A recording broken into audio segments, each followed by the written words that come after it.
সেদিন আপনাদের আস্বাদন করিয়েছিলাম নিম্বার্ক সম্প্রদায়ের রামদাস কাটিয়া বাবাজির লীলা, নিশ্চয় শ্রবণ করেছেন, মনেও আছে আপনাদের।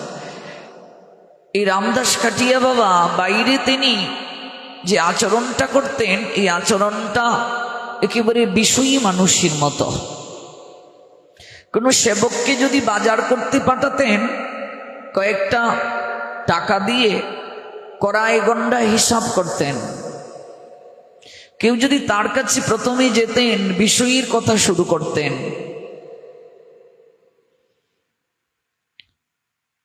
তো তারাকিশোর চৌধুরী,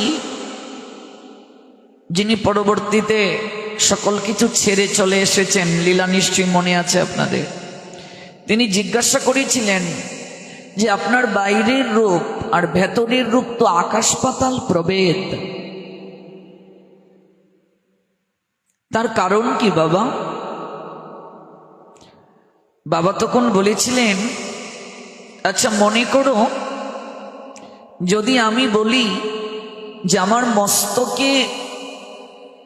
মস্তকের একটা চুল যদি কেউ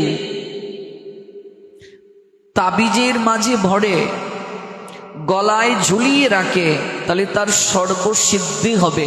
আমার মাথায় কি কোনো চুল থাকবে? আমি যে কষ্ট পাচ্ছি এই দিকে কারো দৃষ্টি থাকবে না, এই আসন থেকে নামার আগেই সবাই আমার চুল ধরে টানাটানি শুরু করবে। যদি নাও দিতে চায় সাধু, সবাই করবে কি? একটা চুল থাকবে, একটা চুল থাকবে, সব চুল টেনে নিয়ে যাবে। এই জন্য প্রকৃত সাধু যিনি নিজের অলৌকিক ক্ষমতা লুকিয়ে রাখেন, সবার কাছে প্রকাশ করেন না। প্রকাশ করলে ভজন যেমন নষ্ট হয়, তেমনি প্রকাশ করলে জনপ্রিয়তা বাড়বে, বিড়ম্বনাও রয়েছে। এটিকে বলে খ্যাতির বিড়ম্বনা, খ্যাতির বিড়ম্বনা। বিড়ম্বনা আছে, বিড়ম্বনা বাড়বে। এই বিড়ম্বনা এড়াতে পুরী পালিয়ে চলে গেলেন। প্রতিষ্ঠার ভয়ে পুরী গেলা পলাইয়া, কিন্তু প্রতিষ্ঠা কি তার পিছনে পিছনে যায়নি? গিয়েছে। যে প্রতিষ্ঠা চায় না, কৃষ্ণ তাকে প্রতিষ্ঠিত করেন। আমি চাচ্ছি প্রতিষ্ঠা, কিন্তু সাধু চান না। প্রকৃত ভজনশীল সাধক চান না। সিদ্ধ মধুসূদন দাস বাবাজি মহারাজ সূর্যকুণ্ডে যিনি ভজন করতেন, তার জন্য স্বয়ং প্রেমময়ী রাধারানী মাটির পাত্রের মাঝে রুটি সবজি আর মাটির গ্লাসে জল, সুশীতল জল নিয়ে এসেছিলেন। তার পায়ের মাঝে কুষ্ঠবেদী দেখা দিয়েছিল সিদ্ধ মধুসূদন দাস বাবাজি মহারাজের পায়ে। কোনো কিছুতেই ভালো হচ্ছে না, ক্ষয় রোগ দেখা দিয়েছে, ভালো হচ্ছে না, পচন ধরেছে। তাই কি করলেন? নেকড়ে দিয়ে পাটা বেঁধে ভাবলেন আমি বসে বসে অন্য কারো সেবা নেব। প্রকৃত সাধক সহজে কারো সেবাও গ্রহণ করতে চান না গো। যতদিন পর্যন্ত এই শরীরে শক্তি আছে, সাধক নিজের কার্যটা নিজেই সম্পাদন করতে চান। আমরা দেখেছি সিদ্ধ জগন্নাথ দাস বাবাজি মহারাজকে চোখের যে উপরের চামড়ার অংশটা আছে না, এই অংশটা ঝুলে পড়েছে। যিনি 147 বছর জগতে লীলাবিলাস করেছিলেন, শেষ জীবনে তার প্রিয় শিষ্য বিহারী দাস তাকে টুকরিতে করে এক জায়গা থেকে আরেক জায়গায় নিয়ে যেত।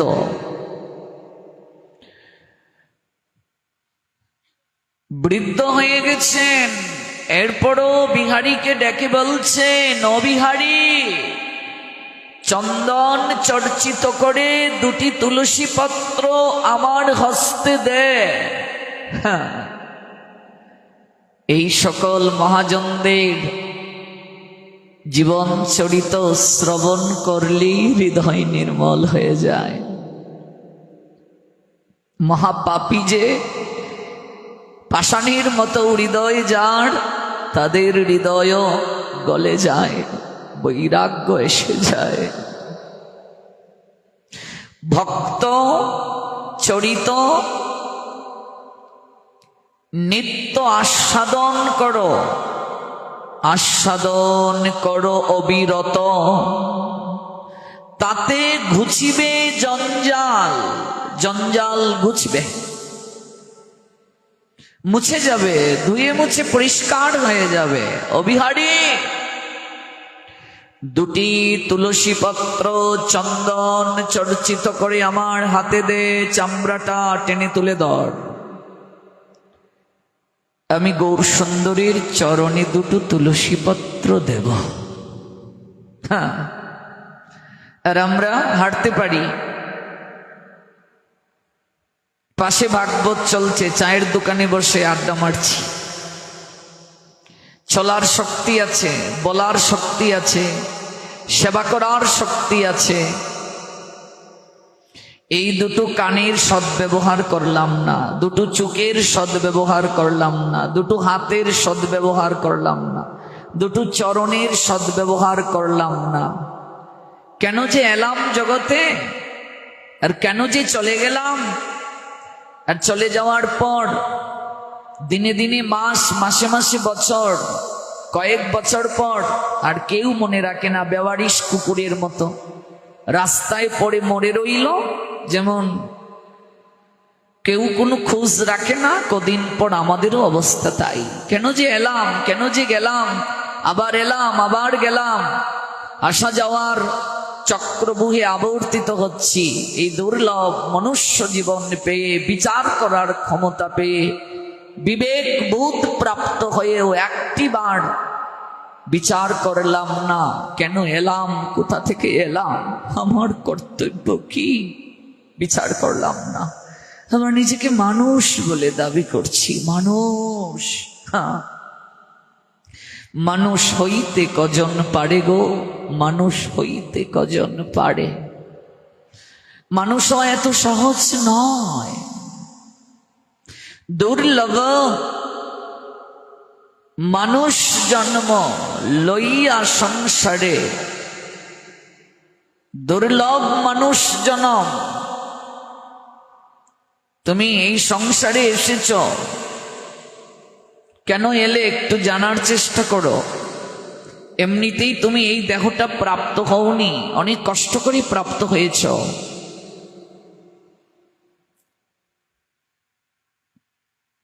চামড়া ঝুলে পড়েছে, এরপরও ভজন থেকে বিরত নন।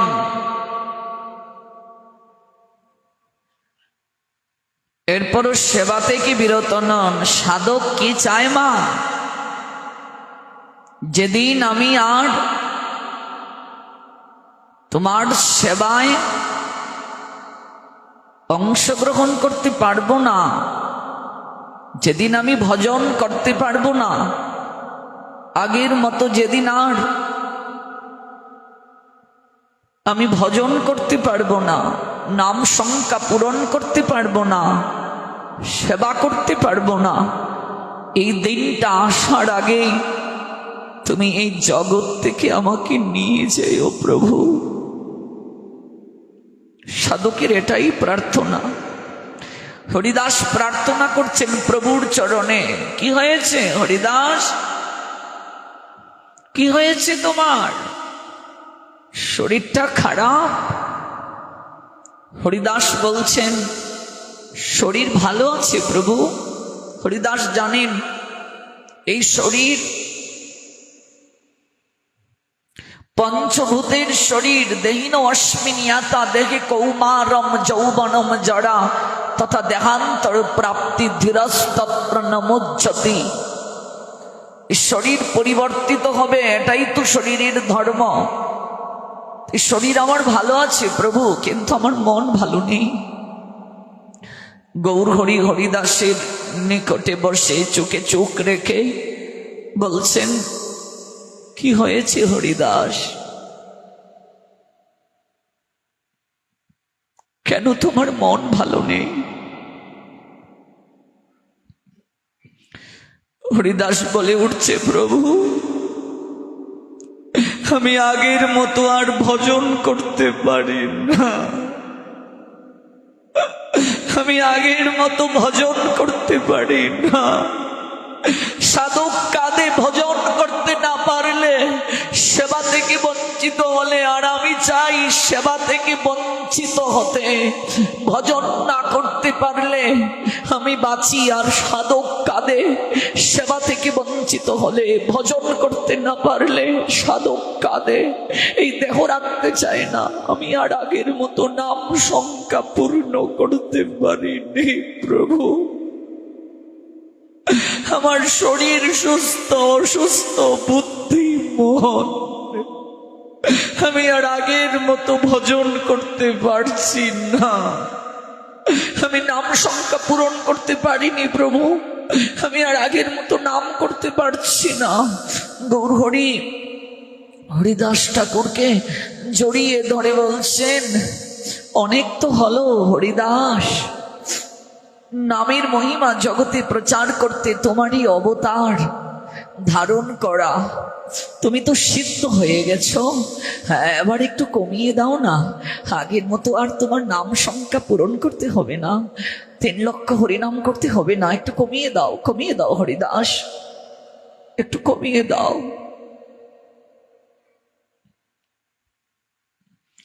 হরিদাস তখন গৌর হরির নয়ন পানে তাকিয়ে বলছে, প্রভু হীন জাতিতে জন্ম মোর, নিন্দ কলেবর। আমি ম্লেচ্ছ প্রভু, আমি অস্পৃশ্য, আমি অদৃশ্য। এই নামের আশ্রয় নেয়ার কারণে তুমি আমাকে বৈকুণ্ঠের গতি দান করলে। ম্লেচ্ছ হওয়ার পরও তুমি বিপ্রের শ্রাদ্ধের আসরে সর্বশ্রেষ্ঠ সম্মান তুমি আমায় প্রদান করলে। তুমি আমায় বিপ্রের শ্রাদ্ধ পাত্র আমায় খাইয়ে দিলে, সর্বশ্রেষ্ঠ সম্মান করে আসনে বসিয়ে তুমি আমাকে বিপ্রের শ্রাদ্ধে প্রসাদ প্রাপ্তির পরিবেশ করে দিয়েছ, আর কাউকে তুমি দাওনি।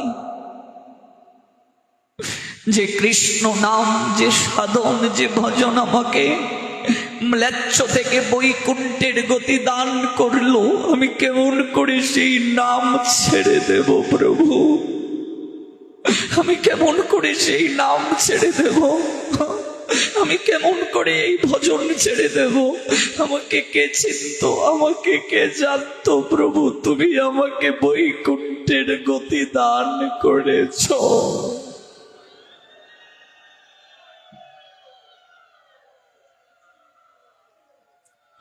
তাই আমার হৃদয়ে আজ একটা লালসা জেগেছে।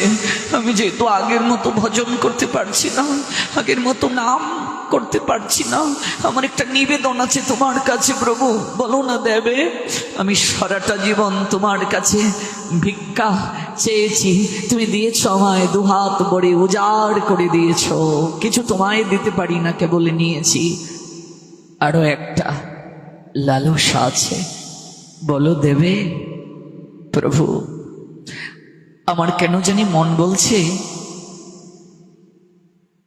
তুমি লীলা সংবরণ অচিরেই করবে। প্রভু গো,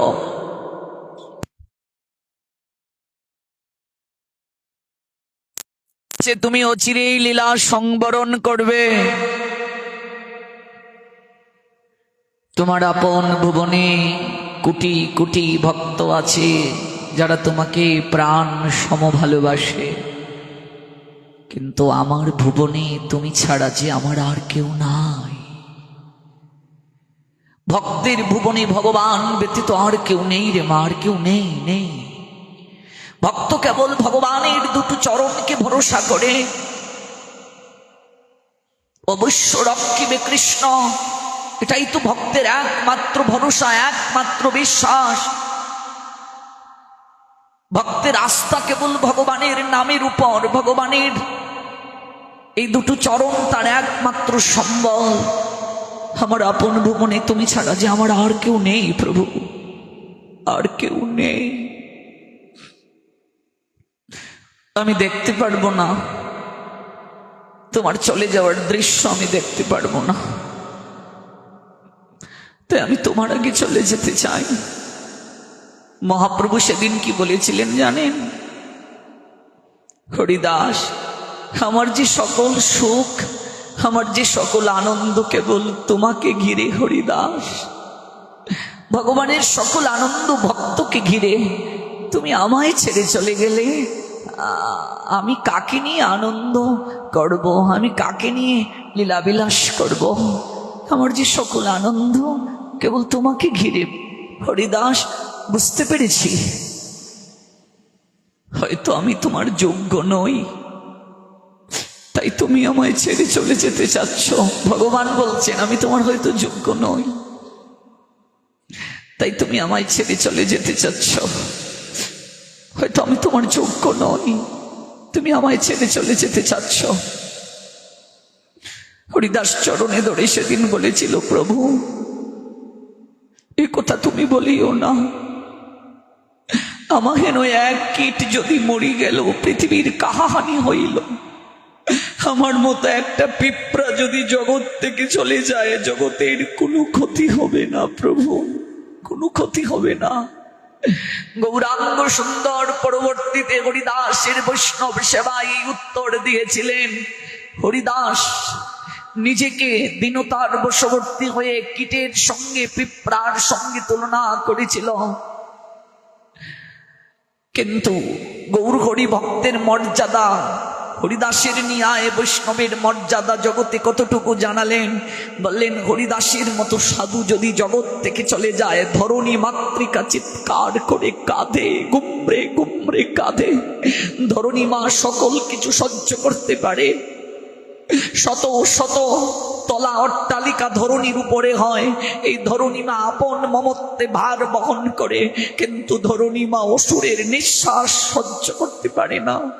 তাই ধরণী মাতৃকা প্রার্থনা করেছিলেন, এই অসুরের বিষাক্ত নিঃশ্বাস, পাপ তাপ আমাকে এতটা তপ্ততা দান করেছে, আমি একটু সুশীতলতা চাই, শীতলতা। এই জন্য কলিযুগে সর্বপ্রথম ধরণীকে সুশীতলতা দান করার জন্য রঘুনন্দনের মস্তক থেকে প্রেমের ভাণ্ড, দধির ভাণ্ডটা ফেলা হয়। সর্বপ্রথম ধরণী আস্বাদন করেন এই প্রেমের ভাণ্ড থেকে প্রেম দধি, সুশীতলতা প্রাপ্তির জন্য। ধরণী মাতৃকা কাঁদেন কাঁদেন। গৌরহরি কি বলেছিলেন? হরিদাস আছিল পৃথিবীর শিরোমণি, তাহা বিনা রত্ন শূন্য হইল মেদিনী। ধরণী রত্ন শূন্য হয়ে যান, হরিদাসের ন্যায় সাধু যদি চলে যান। যারা প্রকৃত সাধন করে, প্রকৃত ভজন করে, তাদের অন্তিম গতি হরিদাসের ন্যায়ই হয়। হরিদাসের ইচ্ছে পূরণ করেছিলেন মহাপ্রভু। এই জন্য প্রকৃত সাধক যদি ভজন করতে না পারে, যদি তার ভজন না হয়, সেবা থেকে যদি সে বঞ্চিত হয়ে যায়, তাহলে সে ক্রন্দন করে, কাঁদে, সে কাঁদে। সিদ্ধ মধুসূদন দাস বাবাজি মহারাজ কারো সেবা গ্রহণ করতে চাচ্ছেন না। নেকড়ে জড়িয়ে গভীর জঙ্গলের মাঝে গিয়ে পড়ে রইলেন, জল অন্ন দ্রব্যাদি বিসর্জন করলেন, কিচ্ছু গ্রহণ করছেন না। 3 দিন হয়ে গেল। প্রেমময়ী রাধারানীকে ডাকছেন, অগো প্রেমময়ী, আমি আর দেহ ধারণ করতে চাই না। যদি তোমার সেবাই করতে না পারলাম, আমি পরিক্রমা করতে পারি না, তাহলে এই দেহ রেখে হবেটা কি? এই পচা দেহ তো একদিন নষ্ট হয়েই যাবে। তাই ভজনের মাধ্যমেই শেষ করো, ভজনের মাধ্যমেই দেহটা শেষ করো। দেহ তো নষ্ট হয়েই যাবে। যদি ভজনের মাধ্যমে দেহ নষ্ট করতে পারো, আর কোনোদিন পচা দেহ ধারণ করতে হবে না। আর যদি শুয়ে বসে এই দেহটা প্রকৃতির বিধান অনুযায়ী নষ্ট করো, আবার তোমাকে এই যন্ত্রণাময় সংসার কারাগারে দেহ ধারণ করে আসতে হবে। তাই ভজনের মাধ্যমেই দেহ শেষ হোক।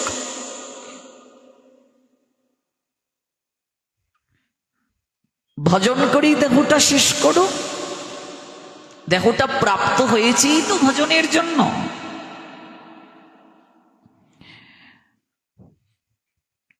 যেহেতু আমি পরিক্রমাই করতে পারছি না, তোমার সেবাই করতে পারছি না, এই দেখো আমি আর রাখবো না। আমি আর এই দেহ রাখতে চাই না। পায়ের মাঝে নেকড়ে দিয়ে বেঁধে দিয়েছেন, জড়িয়ে রেখেছেন পচা অংশটা, আর গভীর জঙ্গলের মাঝে পড়ে রইলেন। কেউ যেন তাকে না দেখে, না জানে। কারো সেবা গ্রহণ করতে চান না, কোনো সেবক তাকে সেবা করবে এটা তিনি চান না। সিদ্ধ গৌরকিশোর দাস বাবাজি মহারাজের চরণ সেবা কেউ কোনোদিন করতে পারেনি। কেউ যে একটু সেবা করবে তার এই অবসরটাও নাই, এই সুযোগটাও কাউকে দেননি। শুধু ভজন, আহারে। আর আমি কোথায় পড়ে আছি, কোথায় পড়ে আছি আমি?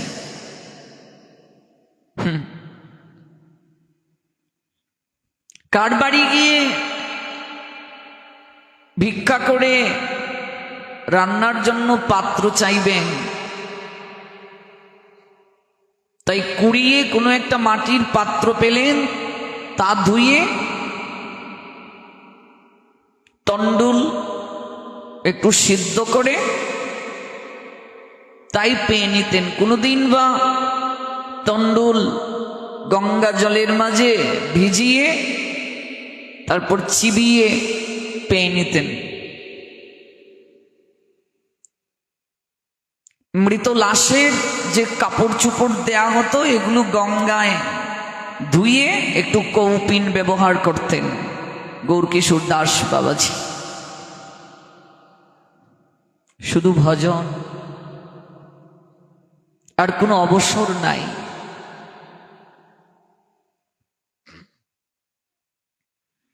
মস্তকের উপরে গঙ্গা মৃত্তিকা,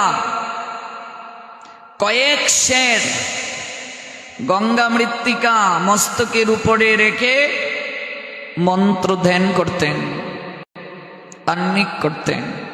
কোথাও যদি যেতেন, নবদ্বীপের রজ কয়েক সের সঙ্গে নিয়ে যেতেন। বাবাকে প্রশ্ন করা হয়েছিল, ও বাবা, এই কোথাও গেলে এই নবদ্বীপের রজ এ তো গঙ্গা মৃত্তিকার সঙ্গে নিয়ে কেন যাচ্ছেন? বাবা বলেছিলেন, আমি পাগল, কোথায় থেকে কোথায় গিয়ে মরি। যদি চলতে চলতে মরে যাই, তাই সঙ্গে আমার গৌর সুন্দরীর চরণ রজ নিয়ে যাই। যদি মরে যাই কোথাও, নবদ্বীপের বাইরে যদি মরে যায়, প্রাণ যখন বের হবে, এই রজকনা, এই পুতলিটা বুকের মাঝে জড়িয়ে ধরব। আমার মহাপ্রভুর এই দুটো চরণ যেন আমি জড়িয়ে ধরে আছি, এই চরণকে বুকের মাঝে জড়িয়ে ধরে হাসতে হাসতে জগৎ থেকে আমি চলে যাব গৌর প্রেমানন্দে।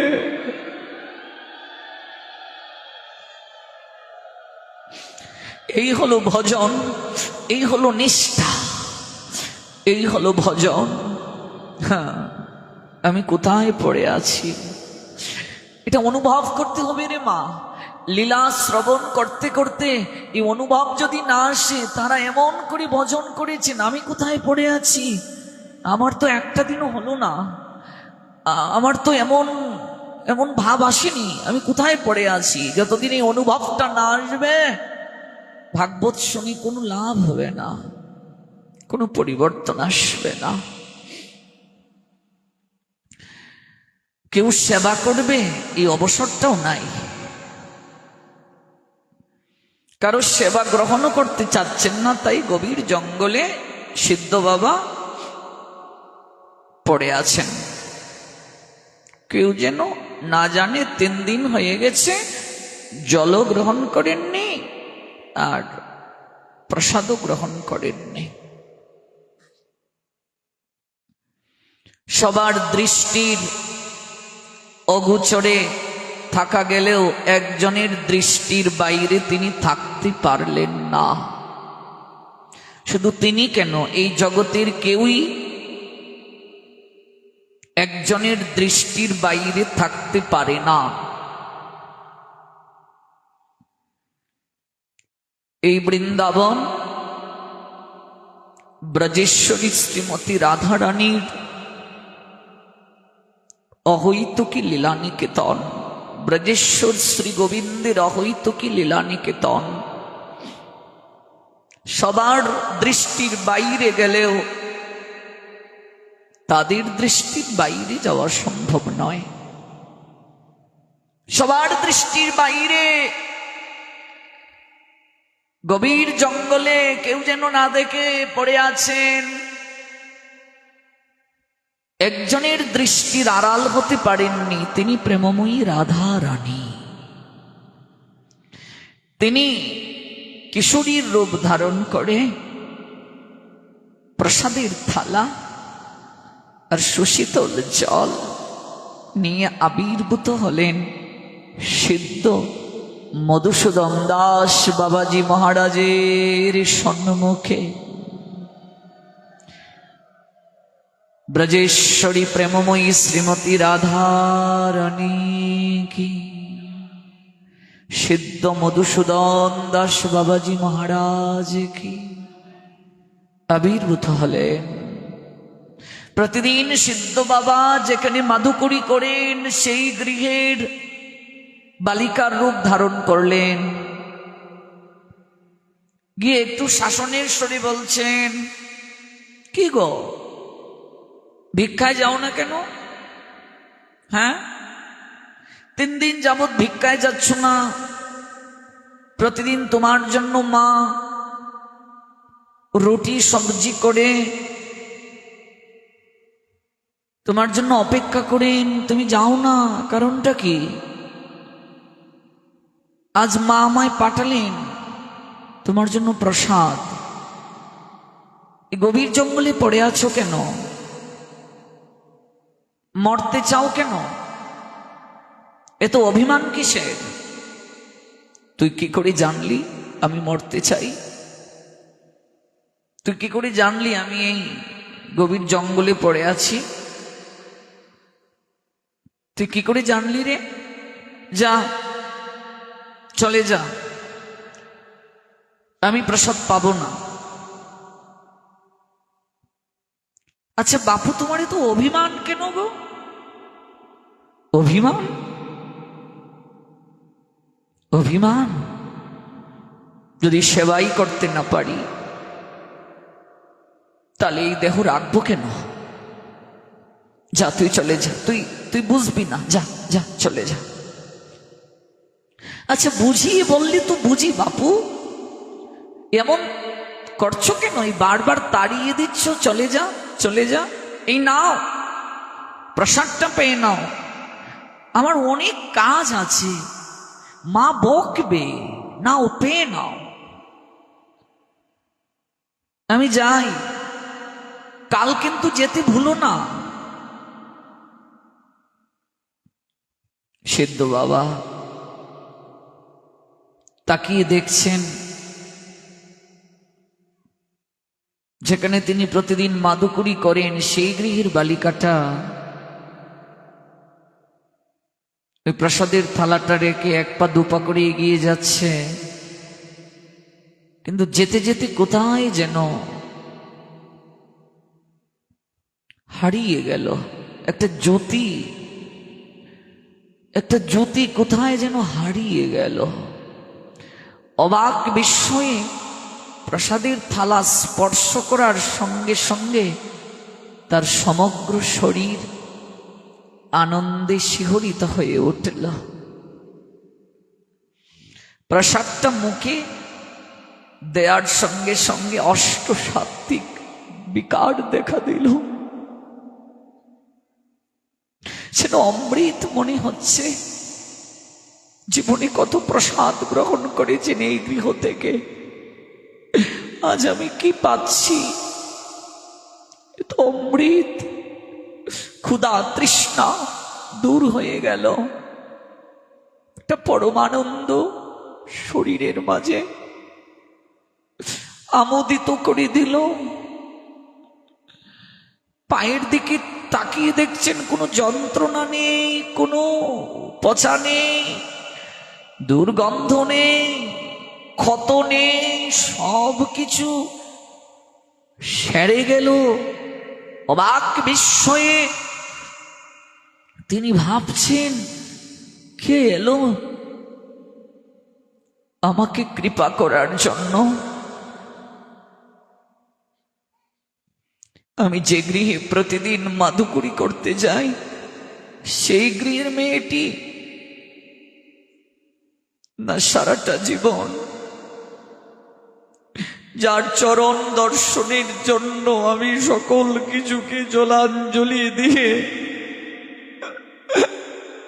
আমি হা রাধে শ্রী রাধে বলে নয়ন জলে ভাসছি,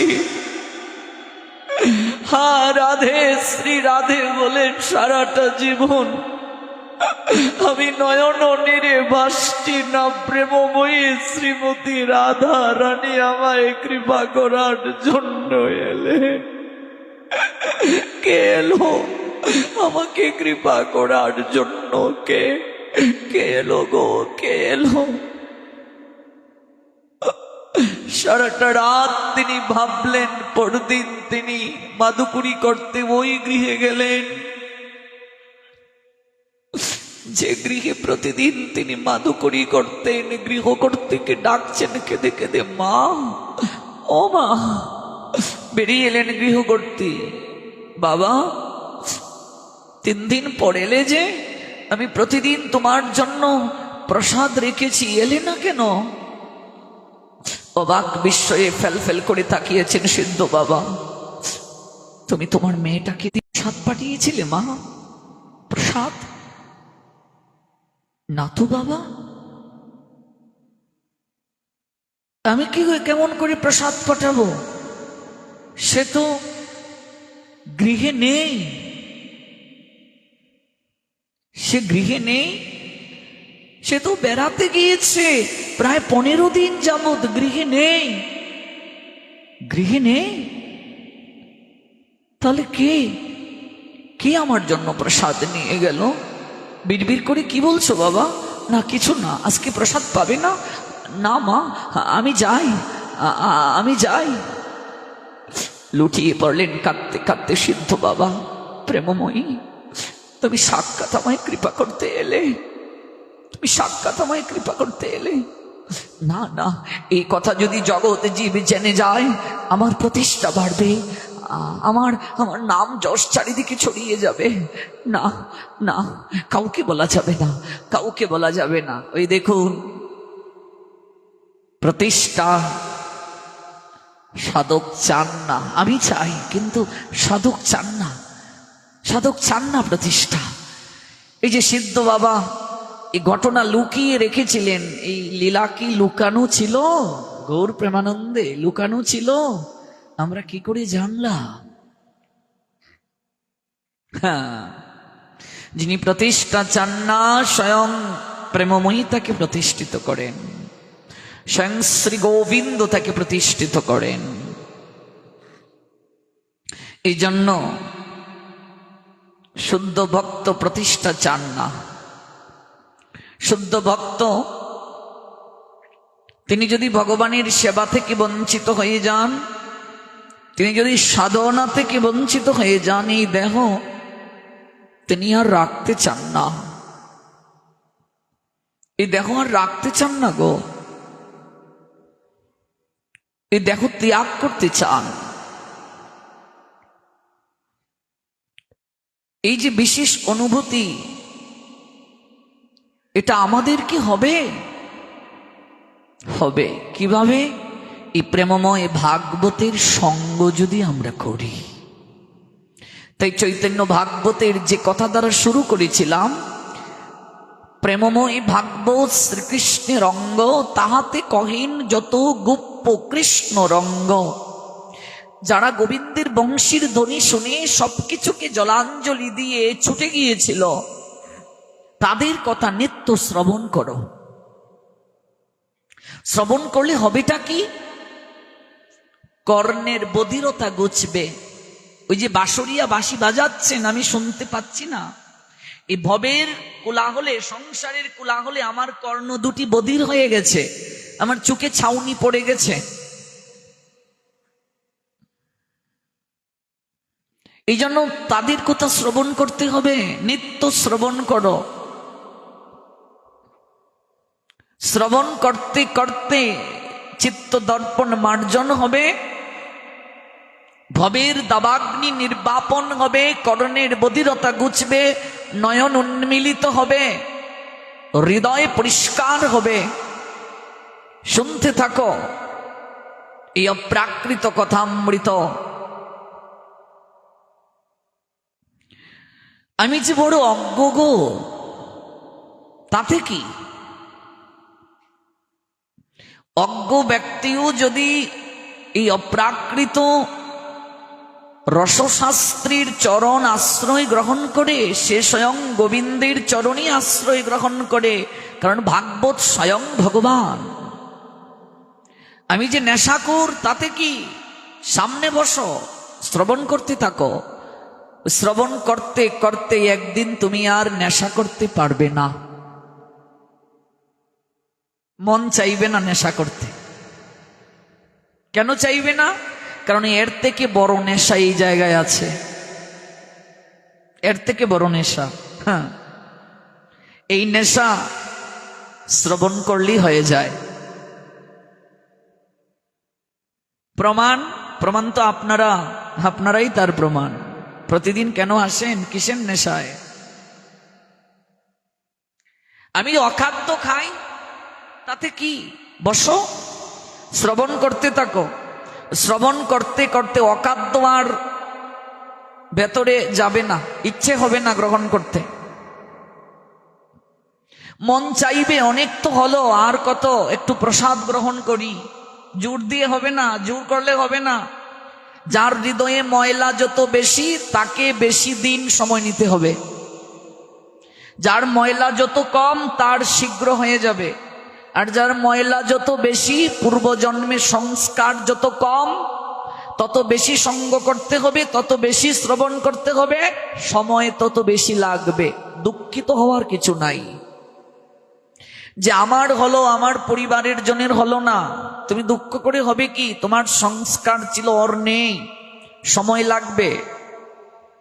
পূর্বজন্মে ময়লা বেশি, পরিষ্কার হতে সময় লাগবে। রান্নার পাত্রটা যদি অধিক পরিমাণে কালি লেগে থাকে, একটু ছাড়াতে সময় হবে কি না? ওমা সময় বেশি লাগবে, এখানে ময়লা যত বেশি সময় তত বেশি লাগবে, কিন্তু হাল ছাড়লে হবে না, শ্রবণ করতে থাকো।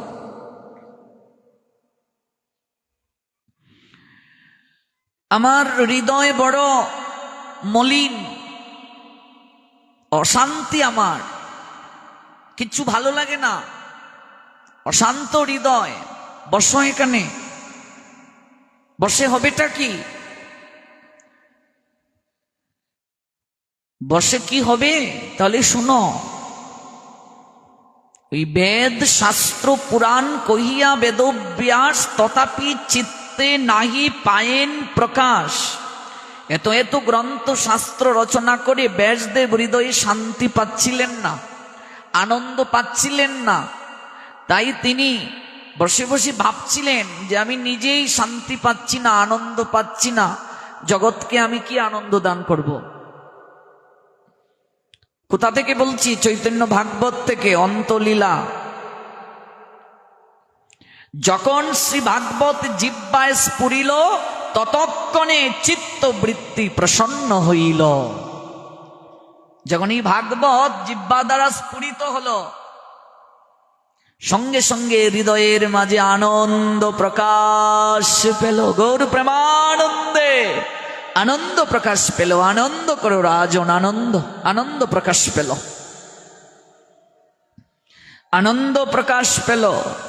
যখন শ্রীমদ ভাগবত জিহ্বায় স্ফুরিল ততক্ষণে চিত্তবৃত্তি প্রসন্ন হইল। চিত্ত প্রসন্ন হয়ে গেল। এর মাঝে আনন্দ আছে, বিনোদন আছে। একটা সিনেমা দেখে কি বিনোদন পাবে? অধিক বিনোদন আছে এখানে। নেশা, যে নেশা করছো এর থেকে অধিক নেশা আছে এখানে, অধিক আনন্দ আছে এখানে। পরম আনন্দের নিকেতন এই জায়গাটা। সাধুসঙ্গ, ভগবানের কথা শ্রবণ করতে থাকো। এর প্রেমে যদি একবার পড়ে যাও, এই নেশায় যদি একবার পড়ে যাও, কেউ যদি তোমাকে আসতে বাধা দেয় তুমি বাধাও মানবে না। এবার আসুন, গতকাল যেখানে শেষ করছিলাম এই প্রসঙ্গের সূত্র ধরে আস্বাদন করি। মনে আছে তো? ভক্তমাল, সেই ভক্তমালের চতুর্বিংশ মালা থেকে, ভক্তমাল চতুর্বিংশ মালা, সেখানে একটা উত্তম চরিত্র কথা। ভক্তমাল মানে ভক্তির চরিত কথা, উত্তম অধিকারী ভক্তদের চরিত কথা। সেখান থেকে গতকাল প্রসঙ্গক্রমে একটা লীলা সম্পূর্ণ করতে পারিনি, অর্ধ সমাপ্ত রেখে আলোচনার ইতি টেনেছিলাম। বলছিলাম এর প্রেমে, ভাগবতের প্রেমে যে একবার পড়ে যায়, এই নেশায় একবার যে পড়ে যায়, তাদেরকে ঘরেও আটকে রাখা যায় না। তাই হলো উত্তরপ্রদেশের আগ্রায় যখন প্রেমনিধি ভাগবত পাঠ করছেন প্রতিদিন বিকেল বেলা, ধীরে ধীরে ভক্তের সংখ্যা বাড়তে থাকলো। আর ওই পাড়ার যত রমণীরা আছে ওরা দল বেঁধে ভাগবতে আসতে যখন শুরু করলো, তাদের স্বামীরা বিষয়টি ভালোভাবে নিচ্ছে না, না দেওয়ার, না নেয়ার কারণে কি করছে? তাদের স্ত্রীদেরকে শাসন করছে, সংসারে অশান্তি হচ্ছে। এমনকি কেউ কেউ দরজা বন্ধ করে রেখেছে ভাগবতে যেন না আসতে পারে। এই পর্যন্তই আমরা গতকাল শুনেছিলাম। কিন্তু এই নেশায় যদি একবার পড়ে যায়, কোনো কিছু দ্বারাই উত্তরণ সম্ভব নয়, সম্ভব নয়। রমণীগণ স্বামীদেরকে প্রবোধ দেওয়ার চেষ্টা করছে। আমরা তো সংসারের কাজকে জলাঞ্জলি দিয়ে যাচ্ছি না, সঠিক সময়ে যা চাচ্ছ তা দিচ্ছি, সকল কাজ সমাপন করে এই সময়টায় আমরা তো অবসর থাকি। 1 ঘন্টা ভাগবত কথা শ্রবণ করতে যাই, তাতে কি হয়েছে, কেন যাব না? এই নিয়ে বাক বিতণ্ডা চলছে, বাক বিতণ্ডা চলছে এ নিয়ে। এবার সেই রমণীগণের স্বামীরা মনে মনে ভাবছে, আমাদের ঘরকে আর সামলানো তো সম্ভব নয়, কোনো কিছু দ্বারাই তো আমাদের স্ত্রীগণকে আমরা আটকাতে পারবো না।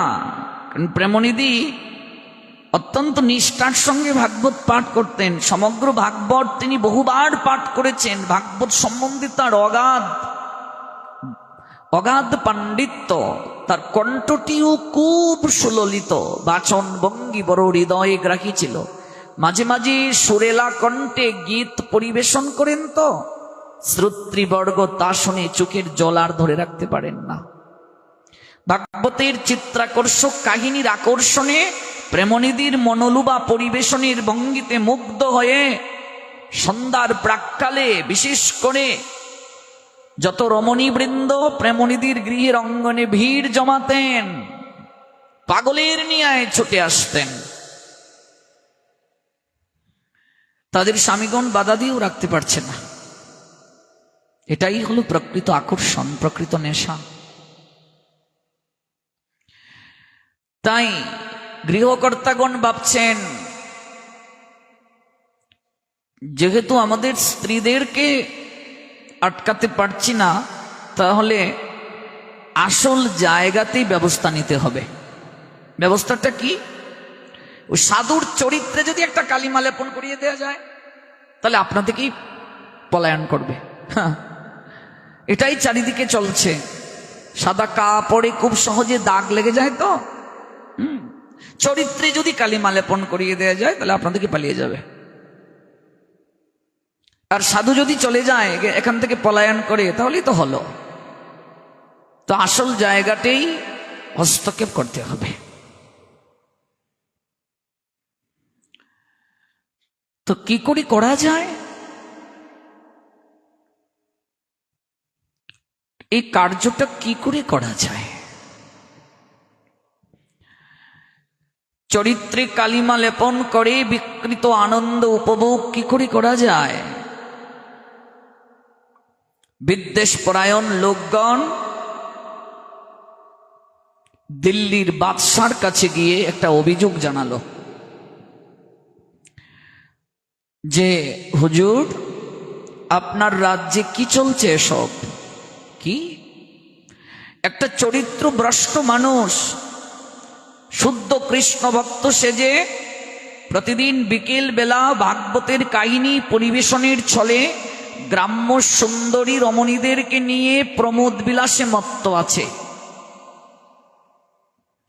আমাদের এই দৃশ্য দেখতে হবে, আমরা ভাবিনি। আপনি কৃপা করে একটা ব্যবস্থা গ্রহণ করুন। বলো কি, আমার রাজ্যে এসব চলছে? আমার রাজ্যে এসব চলছে? বাদশাহ তার লোকজনকে পাঠিয়ে দিলেন আর অভিযোগকারীদেরকে বললেন, তোমরা যাও, যদি ঘটনা সত্যি হয় রক্ষে নেই তার, যাও প্রেমনিধিকে ধরে নিয়ে আসো। ভাগবত পাঠ শেষ করে প্রেমনিধি সে সময় যাচ্ছিলেন যমুনা হতে কৃষ্ণ সেবার জন্য জল সংগ্রহ করতে। তার একটা নিয়ম ছিল, প্রতিদিন ভাগবত পাঠ অন্তে তিনি যমুনায় স্নান করবেন, আবার জল নিয়ে আসবেন, সন্ধ্যা বেলায় ভগবানের সেবাটা দেবেন এই জল দ্বারা। ঠিক এই সময়ে বাদশার লোকজন তাকে পাকড়াও করলো। আমার অপরাধ গেলেই বুঝতে পারবি, চল আমাদের সঙ্গে, আমায় একটু সময় দাও। আমার প্রতিদিন একটা নিয়ম আছে, আমি ভাগবত পাঠ অন্তে যমুনায় স্নান করে এক কলসি মাটির কলসিতে এক কলসি জল এনে আমি আমার গোবিন্দের সেবাটা দেই। আমি সেবাটা দিয়ে দিই, তারপর আমি স্বইচ্ছায় তোমাদের সঙ্গে যাব, এতটুকু সময় আমাকে দাও। হ্যাঁ, এত সাধু সাজবি না। সাধু সাজার অন্তরালে কি করিস? সব সব সংবাদ বাদশাহ হুজুরের কাছে গিয়েছে। এই ভণ্ডামি বাদ দে, সময় দেয়া যাবে না তোকে, চল আমাদের সঙ্গে, নইলে টেনে হিসড়ে নিয়ে যাব। একজন শুদ্ধ ভক্তকে, বৈষ্ণবকে এত বড় অপমান। মনে রাখবেন, বৈষ্ণবেতে হয় যদি ক্ষুদ্র অপরাধ, কোটি কোটি ভজনেতে পড়ে যায় বাদ। ভগবান সবচেয়ে বেশি শাস্তি প্রদান করেন সাধু চরণে অপরাধীকে, বৈষ্ণব চরণে অপরাধীকে, গুরুদ্রোহীকে সবচেয়ে বেশি শাস্তি প্রদান করেন। সাধু যদি অপরাধ নাও গ্রহণ করেন, কিন্তু ভগবান তাকে ছাড় দেন না। ভগবান ছাড় দেন না। সাধু গ্রহণ করছেন না অপরাধ, কিন্তু ভগবান ছাড় দেন না।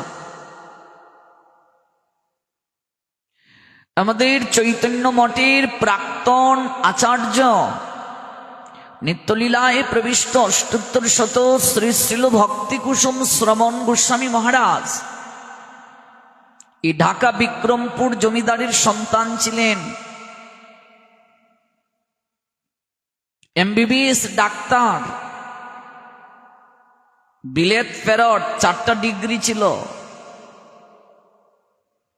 সকল কিছু ত্যাগ করে চলে গিয়েছিলেন, ত্যাগী হয়ে গিয়েছিলেন।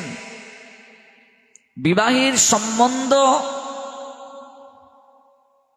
তার মা বাবা নিয়ে এসেছিলেন, সকল কিছু প্রস্তুত ছিল, পালিয়ে চলে গেলেন। বৈরাগ্য যদি একবার আসে, কোনো কিছু দ্বারা তাকে ধরে রাখা যায় না গো।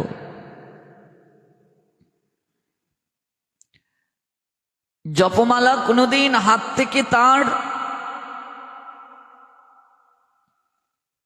অন্য কোথাও রাখতে সহজে কেউ দেখেনি। সর্বদা সহাস্য বদন ছিল। আর এত দৈন্যতার ভূষণে ভূষিত, করুণা পরবশ। মহাপ্রভুর শিক্ষাষ্টকমের 3য় শ্লোকটা ওনার মাঝে বিদ্যমান ছিল। আমার এগোর ভাঙ্গিয়াছে যে আমি বাঁধি তার ঘর, আপন করিতে কাঁদিয়া বেড়াই যে মুড়ে করেছে পর। যে মুড়ে করিল পথের বিভাগী, পথে পথে আমি ফিরি তার লাগি। দিগল রজনী তার তরে কাঁদি, ঘুম যে হরেছে মোর। এত বড় বৈষ্ণব, এত বড় মহাত্মা, তিনি হরিনাম করছেন জপমালায়। একজন কপট ব্রহ্মচারী তাকে অপমান করতে শুরু করলেন। তিনি মৃদু মৃদু হাসছেন, কিছুই বলছেন না। ঝগড়া করতে গেলেও তো দুপক্ষ প্রয়োজন। তিনি যেহেতু কথার উত্তরই দিচ্ছেন না, হরিনাম করে যাচ্ছেন, বাধ্য হয়ে সেই কপট লোকটি পাদুকা ছুঁড়ে মারল ওনাকে। পাদুকা ছুঁড়ে মারল। তাতেও তিনি একটুও বিচলিত হলেন না। শুধু এই কথাটাই বললেন, এখন তো তুমি ক্রোধান্বিত, যখন তোমার ক্রোধ সংযত হয়ে যাবে, তখন হয়তো তুমি উপলব্ধি করতে পারবে এই আচরণটা তোমার ছিল না। ওই ক্রোধে আচ্ছন্ন হওয়ার কারণে হয়তো অন্য কেউ তোমাকে দিয়ে এই আচরণটা করেছে। কল্পনা করা যায়? একটু অনুভব করুন তো। সাধু হওয়া এত সহজ নয় রে মা। গীতায় গোবিন্দ বলছেন, শত্রু মিত্রে যতদিন তুমি সমান হতে না পারবে, সমান দৃষ্টিতে না দেখতে পারবে, কখনো তুমি আমার আপন হতে পারবে না, গোবিন্দের প্রিয় হওয়া যাবে না। সমশত্রু চ মিত্রে চ তথা মান অপমানয়, মান অপমান দুটোই সমান যেদিন আমার হবে। আমার গুরুদেব সবসময় বললেন, ছেড়ে দে তো বাবা, সমাজের লোক তোকে সম্মান করলেই তোর কি, আর তোর নিন্দা করলেই তোর কি। সমাজের লোক তোকে মূল্য দিলেই তোর কি, আর না মূল্য দিলেই তোর কি। তোর সর্বদা চিন্তা থাকতে হবে গোবিন্দ তোকে কতটা গ্রহণ করেছেন, ভগবান কি তোকে ভালোবাসেন। আর তাকে ভালোবাসতে গেলে, তার প্রিয় হতে গেলে এই গুণগুলো তোর থাকতে হবে। এই যে দ্বাদশ অধ্যায়ে লেখা আছে এই গুণগুলো। তিনি অপরাধ নেননি, অথচ ভগবান ক্ষমা করেননি বাবা। ভগবান ক্ষমা করেননি। 3 দিনের ভেতরে ফল পেয়ে গেল কপট সেই ব্রহ্মচারী লোকটি। একটা বৃক্ষ তলে কয়েকজন লোককে নিয়ে প্রমোদ বিলাস করছে, আনন্দ ফুর্তি করছে, হাস্যলাস্য ভাবে মাতুয়ারা আছে। ঠিক সেই সময় বৃক্ষের উপর থেকে একটা কালো সর্প সেই লোকটার গলের মাঝে পড়ে এই জায়গাটি তাকে দংশন করল। যে জায়গা দিয়ে কথা বের হয়, দংশন করলো। বিষের যন্ত্রণায় ছটপট করছে লোকটা, ছটপট করছে, প্রাণ যায় যায় অবস্থা, রক্ষা পেল না, মরে গেল।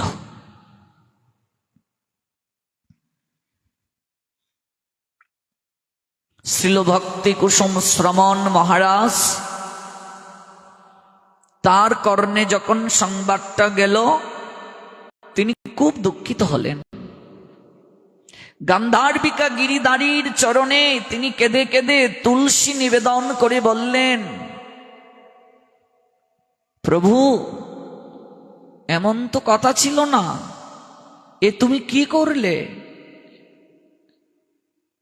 জগতের লোক কি ভাববে আমার কারণে তার এমন হয়েছে? আমি তো একটুও দুঃখ গ্রহণ করিনি, কি করলে তুমি? তুমি তার সকল অপরাধ ক্ষমা করে তোমার চরণ যেন সে লাভ করতে পারে। এই হলো সাধু। এই ছিল ভক্তি কুসুম শ্রমণ গোস্বামী মহারাজ, হলেন আমার পরম গুরু, আমার গুরুদেবের গুরু। ঢাকা বিক্রমপুর জমিদারের ছেলে। 126 বছর আগে যিনি জগতে প্রকট হয়েছিলেন। এই অন্নকূট মহোৎসবের দিন গোবর্ধন পূজা চলছে, এই সময় তিনি আবির্ভূত হলেন। 87 বছর জগতে প্রকট ছিলেন। নির্জলা একাদশী ব্রত পালন করতেন, রাত জাগরণ করতেন, যার কারণে অনেক ডাক্তার তার শিষ্য ছিল, তিনি নিজেও যেহেতু ডাক্তার। মুখ্যদা একাদশী তিথিতে 18 অধ্যায় গীতা পরায়ণের কার্য সমাপন করলেন। তারপর সবাইকে বললেন, 87 বছর বয়স তখন, অনেক হলো, এবার বিদায়ের পালা। এবার নিত্য শাশ্বত ধামে আরাধ্য বিগ্রহ ছিল রাধা মদন মোহন। রাধা মদন মোহনের সেবাতে আমি যাই, এই কথা বলেই তিনি দেহ রাখলেন। মুখ্যদা একাদশী তিথিতে, মুখ্যদা একাদশী তিথিতে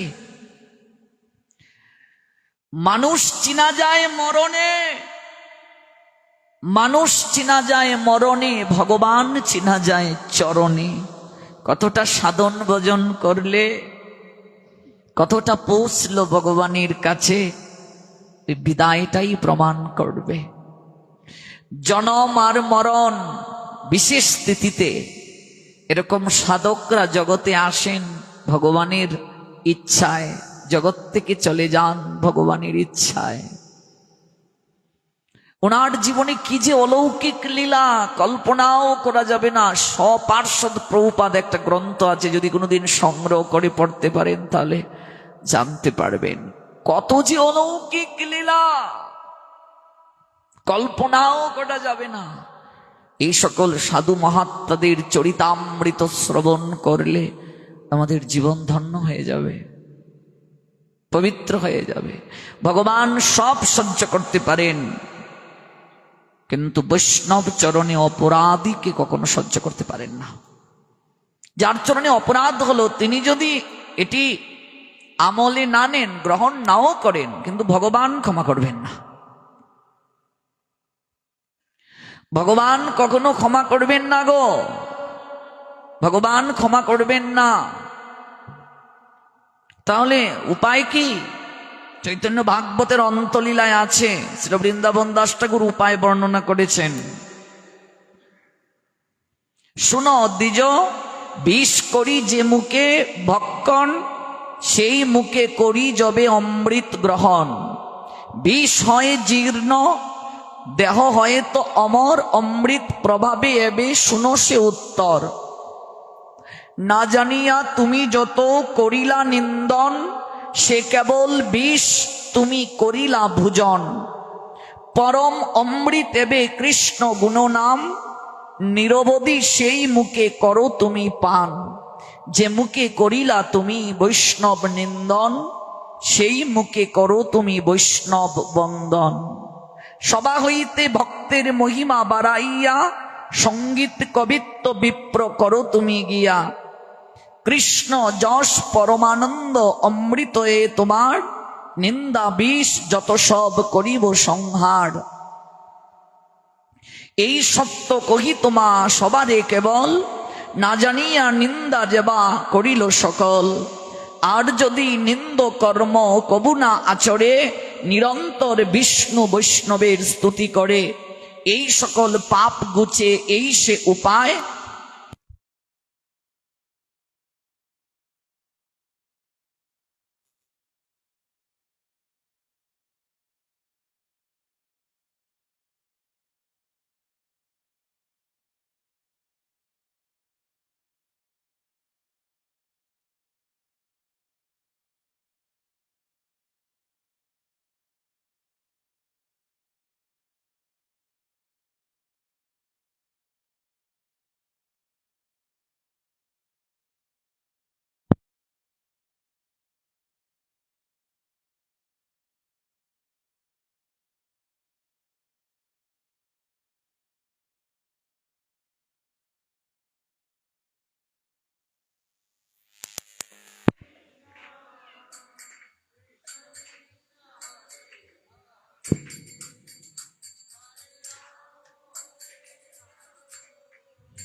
যে মুখে তুমি অমৃত গ্রহণ করো, কৃষ্ণ কথা আস্বাদন করো, গ্রহণ করো, সেই মুখে তুমি বৈষ্ণব নিন্দা কি করে করো? এটা বিষ গ্রহণের ন্যায়, এটা বিষ গ্রহণ।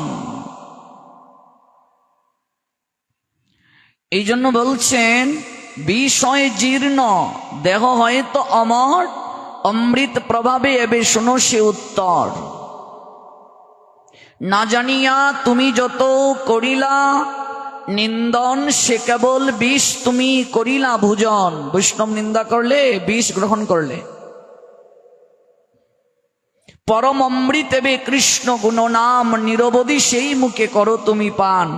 যে মুখে করিলা তুমি বৈষ্ণব নিন্দন, সেই মুখে করো তুমি বৈষ্ণব বন্দন। যে মুখে বৈষ্ণবের নিন্দা করেছ, একমাত্র প্রায়শ্চিত্ত হলো সেই মুখে কোটি কোটি গুণ সেই বৈষ্ণবের মহিমা জগতে তোমাকে প্রচার করতে হবে।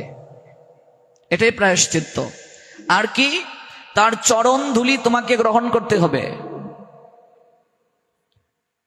এটা আমরা চাপাল গোপালকেও দেখতে পাই। মহাপ্রভু সিদ্ধান্ত দিয়েছিলেন যে বৈষ্ণব চরণে অপরাধ করার কারণে তোমার গায়ে কুষ্ঠ হলো, চাপাল, আজ থেকে তুমি অপরাধ থেকে মুক্ত হলে শ্রীবাস তোমায় কৃপা করলেন, তোমার নাম হলো আজ থেকে দেবকী নন্দন, যাও তুমি আজ থেকে গিয়ে বৈষ্ণব বন্দনা শুরু করো, বৈষ্ণবের মহিমা কীর্তন করো। ওই চাপাল দেবকী নন্দন দাস হলেন, প্রথমেই তিনি রচনা করলেন বৈষ্ণব বন্দনা। বৃন্দাবন বাসী যত বৈষ্ণবেরও গণ, প্রথমে বন্দনা করি সবার চরণ, এই বৈষ্ণব বন্দনা রচনা করলেন। তারপর এই দেবকী নন্দন দাস অনেক বৈষ্ণবের মহিমা কীর্তন করেছিলেন, পদ রচনা করেছিলেন। একটাই প্রায়শ্চিত্ত, দেবানন্দ পণ্ডিত শ্রীবাসীর চরণে অপরাধ করেছিলেন। মহাপ্রভু পাশ দিয়ে হেঁটে যাচ্ছেন, ভাগবত পড়ছে দেবানন্দ পণ্ডিত, মহাপ্রভু হুঙ্কার ছেড়ে বললেন, এই বেটার পুঁথি আমি ছিঁড়ব গিয়ে, এই বেটার পুঁথি আমি ছিঁড়ে ফেলবো। ভাগবত পাঠ করে হৃদয়ে কোনো ভক্তি নেই, শুদ্ধ ভক্তের প্রতি কোনো সম্মান নেই, শ্রদ্ধা নেই। এবার এত বড় পণ্ডিত ভাগবত পাঠ করে পুঁথি আমি ছিঁড়ে ফেলবো। মহাপ্রভু কৃপা করেন নাই দেবানন্দ পণ্ডিতকে। পরবর্তীতে শ্রী বক্রেশ্বর পণ্ডিত দেবানন্দ পণ্ডিতকে কৃপা করেছিলেন। আমরা সেই লীলাটা আগামীকাল শ্রবণ করব, এদিকে আমরা যাচ্ছি না। তাহলে যে মুখে ভগবানের কথা কীর্তন করা হচ্ছে, এই মুখে যদি আবার বৈষ্ণবের নিন্দা হয় তাহলে বিষ গ্রহণ করা হচ্ছে। অমৃত গ্রহণ করছো, আবার বিষও গ্রহণ করছো। কাজে আমরা যেন সাধু নিন্দা না করি, বৈষ্ণব নিন্দা না করি, কারো নিন্দা করার প্রয়োজন নেই। আপনি কোন গুরুদেব থেকে দীক্ষিত এটা আপনার একান্তই নিজস্ব। এক সময়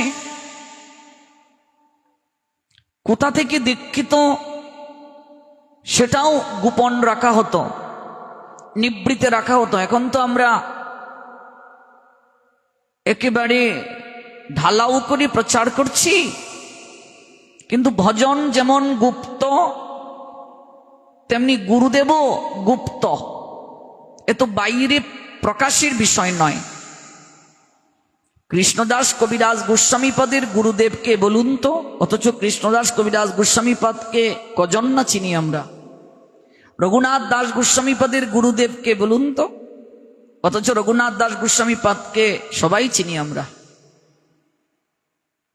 ষড় গোস্বামীপাদের কেউ কি মহাপ্রভুর দীক্ষিত শিষ্য ছিলেন? অথচ মহাপ্রভুর প্রতি তাদের জীবন যৌবন সকল কিছু সমর্পিত ছিল, সকল কিছু সঁপে দিয়েছিলেন। আজকাল গুরুবাদ আমাদেরকে এমন ভাবে ধ্বংস করে দিচ্ছে চারিদিকে, এ থেকে বের হতে হবে। দলাদলিতে আমরা আবদ্ধ হয়ে গেছি, এটা কাম্য নয়। মহাপ্রভুর সময়ে এটা ছিল না। মহাপ্রভুর পার্ষদগণ এক এক গুরুদেবের দীক্ষিত, কিন্তু সেগুলো কোনো প্রাধান্যই ছিল না। সবাই তারা একত্রিত হয়ে ভগবানের গুণমহিমা প্রচার করেছিলেন। কে কোন গুরুদেবের দীক্ষিত এটা নিয়ে কোনো কথাই ছিল না।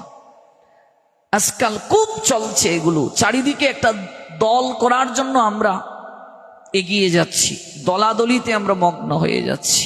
এ থেকে আমাদের বের হতে হবে, অথবা অদূর ভবিষ্যতে এটা মহা সমস্যার কারণ হবে। গুরুবাদ আমাদেরকে নিম্নমুখী করে দেবে, করছে। এই জন্য আপনি কোথা থেকে দীক্ষা নিলেন সেটি পরে পরে বিবেচ্য।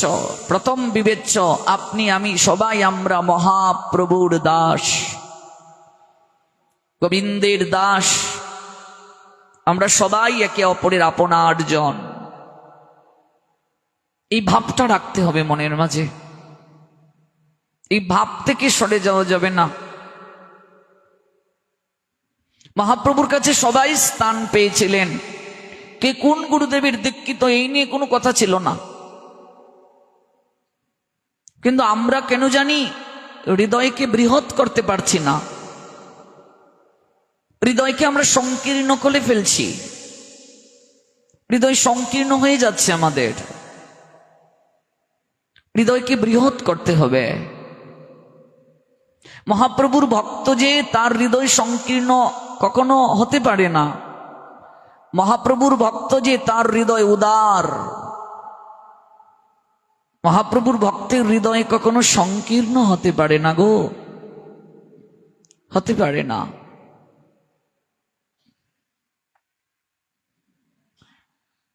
তাহলে বৈষ্ণব নিন্দা আমরা করব না, গুরু নিন্দাও আমরা করব না। আর যে ব্যক্তি নিন্দা করেছে সে নিম্নগতি প্রাপ্ত হবে। যদি সে উপলব্ধি করতে পারে আমি অপরাধী, ভগবানের কাছে গেলেও সে ঠাঁই পাবে না, তার একটাই কর্তব্য, যার নিন্দা করেছে তার কোটি কোটি গুণ স্তুতি মহিমা জগতে প্রকাশ করতে হবে, আর তার চরণধুলি অঙ্গে মাখতে হবে। তিনি যদি ক্ষমা করেন তাহলে ক্ষমা প্রাপ্তি সম্ভব।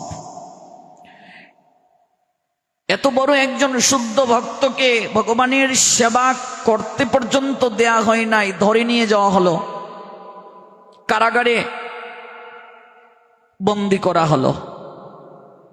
অনুভব করুন কি হতে পারে। যমুনা হতে ভগবানের সেবার জন্য জল সংগ্রহ পর্যন্ত করতে দেয়া হয় নাই। বাদশার লোকজন তাকে পাকড়াও করে কারাগারে আবদ্ধ নিয়ে করলো। বিনা অপরাধে এত বড় শাস্তি পেয়ে ব্যথায় বিদীর্ণ হলো প্রেমনিধির হৃদয়। নিজের দুঃখের চেয়ে তার সবচেয়ে বড় দুঃখ জলের অভাবে তার ভগবানের সেবা আজ বিঘ্ন হয়ে গেল। ভগবানকে আজ তিনি সেবা দিতে পারেন নাই। কি আর করবেন তিনি? বিক্ষুব্ধ বেদনায় গোবিন্দ চরণে তার অসহায়তাকে নিবেদন করলেন। সিদ্ধকাম সাধু প্রেমনিধি, তার প্রার্থনা কি বিফল হবে? প্রকৃত সাধু সেবা থেকে বঞ্চিত হতে চায় না। এই প্রসঙ্গে সাক্ষাৎকার চলছে। কেঁদে কেঁদে প্রার্থনা করছেন, হয়তো আমি কোথাও অপরাধ করেছি প্রভু, যার কারণে আজ আমি তোমার সেবা থেকে বঞ্চিত হলাম। আমাকে কারাগারে আবদ্ধ করা হয়েছে, এই জন্য আমার দুঃখ নাই। আমার সবচেয়ে বড় দুঃখ আজ আমি তোমাকে সেবা দিতে পারি নাই, তোমাকে নিদ্রা দিতে পারি নাই। যমুনায় স্নান করে জল সংগ্রহ করতে পারিনি তোমার জন্য, তোমাকে সেবা দিতে পারিনি। তুমি নিদ্রায় যাওনি, তুমি কষ্ট পাচ্ছ, হয়তো ক্ষুধার্ত, হয়তো তুমি প্রার্থনা করছেন। গভীর রাত্রিতে নিদ্রা বিভূত বাদশার বুকে একটা বিশাল ভার অনুভব করে উঠে বসতে গিয়ে তিনি দেখলেন একজন তার বুকের উপর বসে আছে।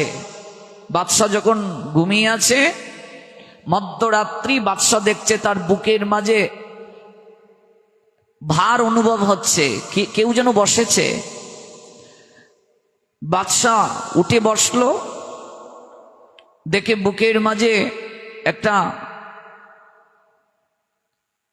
একটা স্পষ্ট নখের আঁচড়। বাদশার হৃদয় মাঝে এই ভাবনাটা,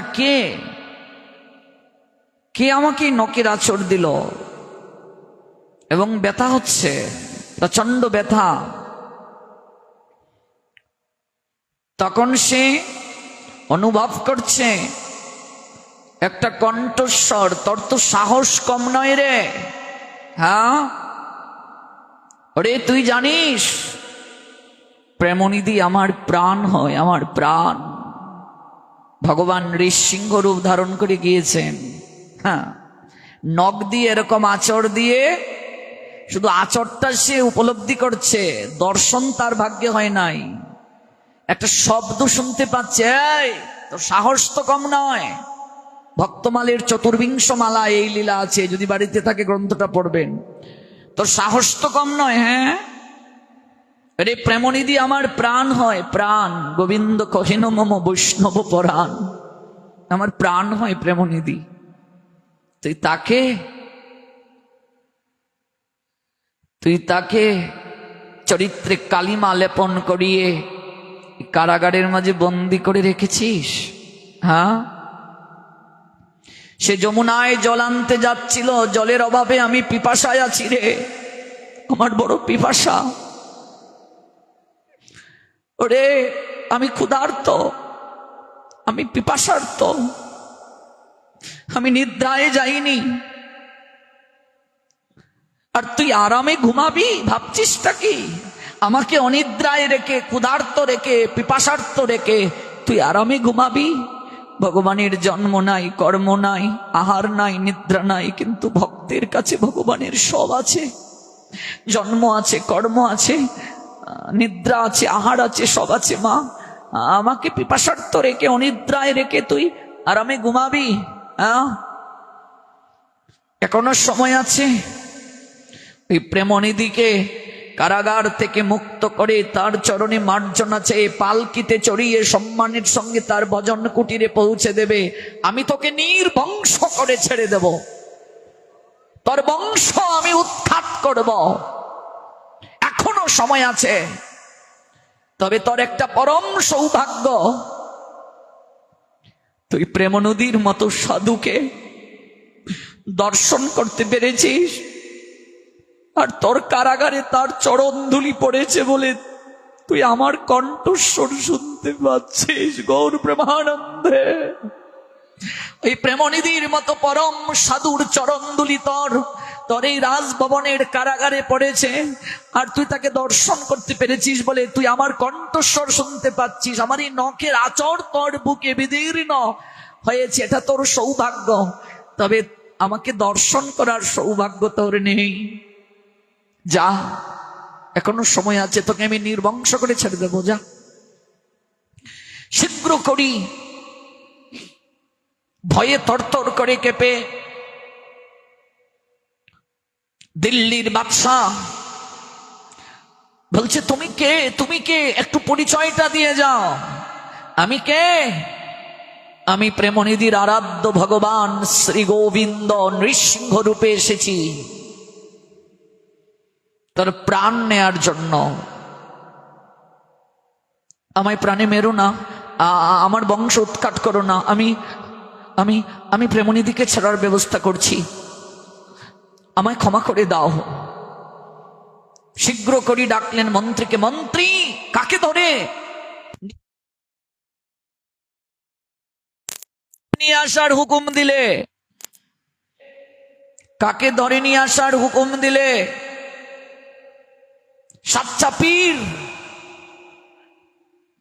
সাধারণ কেউ নয়। শীঘ্র করি আমার সঙ্গে চলো, মশালটা হাতে নিয়ে। কারাগারের দরজা খুলে দিল্লির বাদশা ভেতরে প্রবেশ করলো।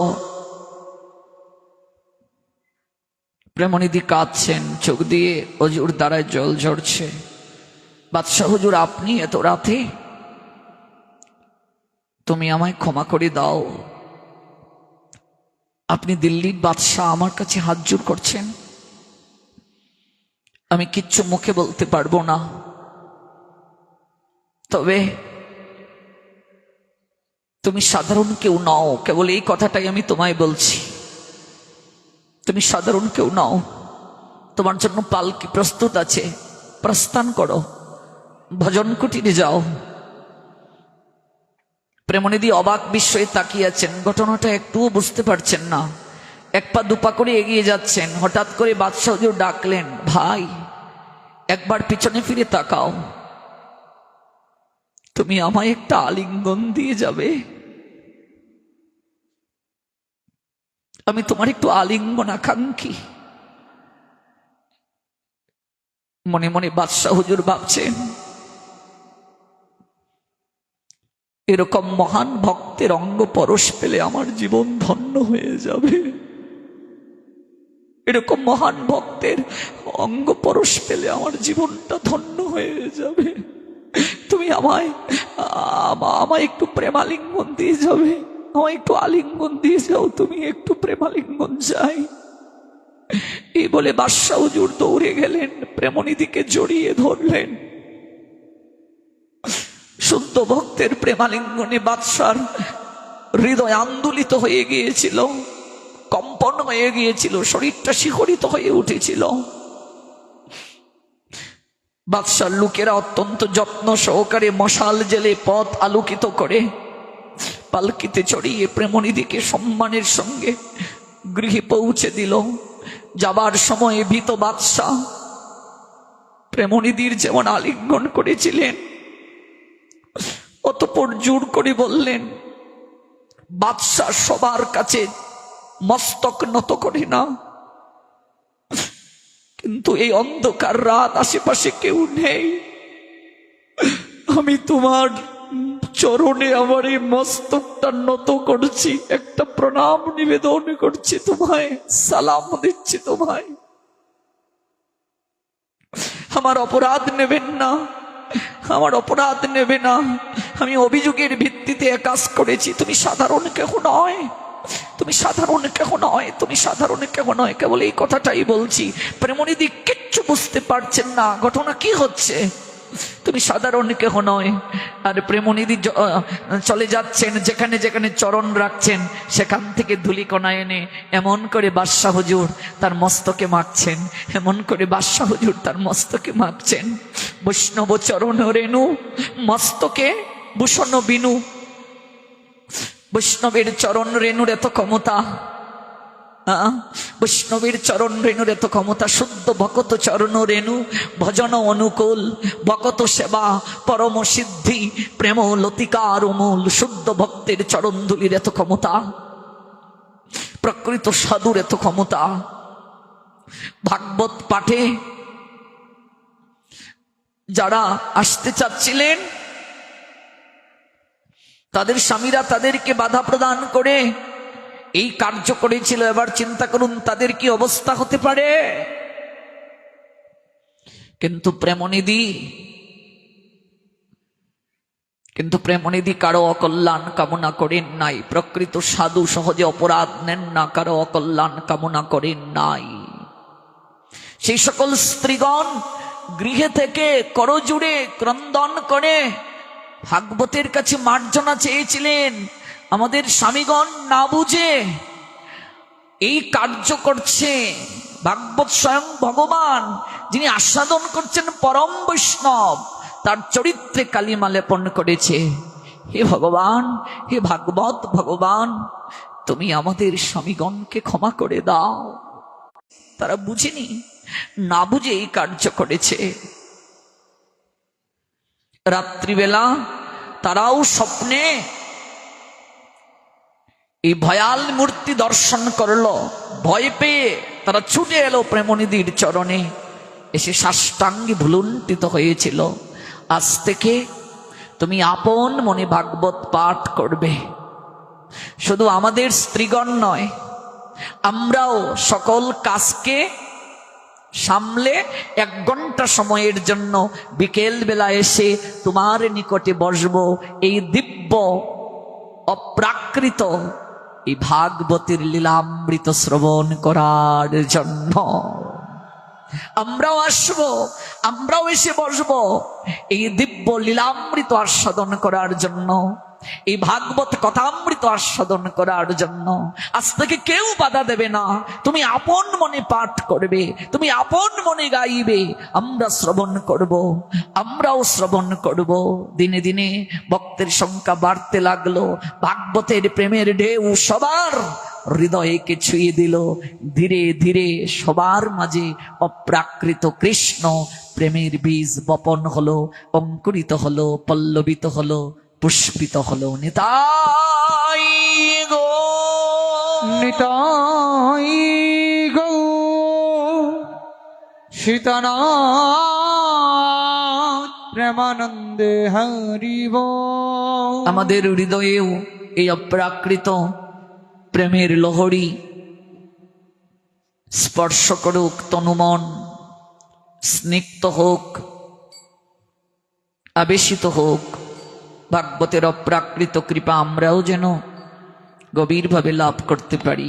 আগামীকাল যথাসময়ে যেখানে শেষ করছি সেখান থেকে সেই লীলার আনুগত্যে ধারাবাহিকতায় আমরা শ্রবণ করব।